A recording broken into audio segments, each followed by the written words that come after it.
जनाब मेहनत हो रही ने जिमींदार जड़े ने दिन रात एक किया जिमींदार ने यकीन कर जमींदार दियां बेचारियां दी दौड़ां लगियां ने कि बारिश का खतरा कि बारिश होगी तो दोबारा फिर मेहनत करनी पै जाएगी। तो मेहनत करनी पैगी तो एक बारी बड़ी औखी मेहनत हुई है। मेहनत कर करके बेचारे बीमार हो रहे हैं जमींदार।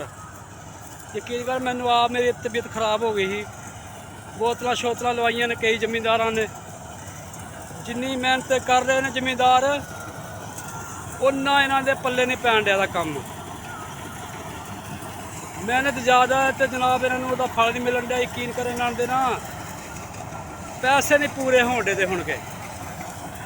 जो पैसे पूरे जमींदार के ना हो तो एक तो थकावट की वजह तो तबीयत खराब होने दी लोगों की, यानी थकावट हो गई है लोगों को। थकावट की जो जिस मजदूर को मजदूरी ना मिले उन्हें थकावट चढ़ जाती है। वेख पानी पीना पूरी पूरी बोतल त्रे लगी दी है मुंडे नूं। हुण जमींदार नूं कुछ नहीं लभण दिया। जो शाम नूं थकिया हारा शाम नूं जाके मंजी ते पैंदा तो फिर सोचता यार मैनूं बचा की है। वो घर 1 रुपया नहीं आन दिया। जी थोड़ी बहुती कणक है वह आड़ती ला जाते हैं, आड़तियों के पैसे नहीं पूरे होते थे। वो इन्नी मेहनत करके वो जेबां खालियां ने जमींदार दी, सारी जेब खाली होती जमींदार की।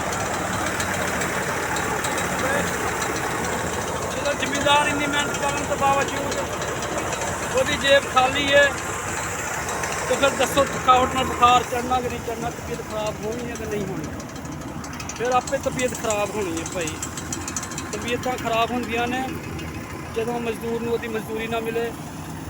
इस साल किसान नूं बड़ी डज लगी है, बड़ी कसर लगी है, उन्होंने ओहदी मजदूरी पूरी नहीं लभी। तो बहुत ही परेशान है। तो हुकूमत नूं सोचना चाहिए जनाब मारन दे आए दे ने जमींदारां नूं, इन्हां खीर कर छड़ी है जमींदारां नाल। मेरी अपील है जनाब हुकूमत नाल कि जमींदारां दा सोचो कुछ नहीं तो यकीन कर जमींदारां ने खुदकुशियां करनी शुरू कर देनियां ने जो सूरत हाल है। अल्लाह हाफ़िज़।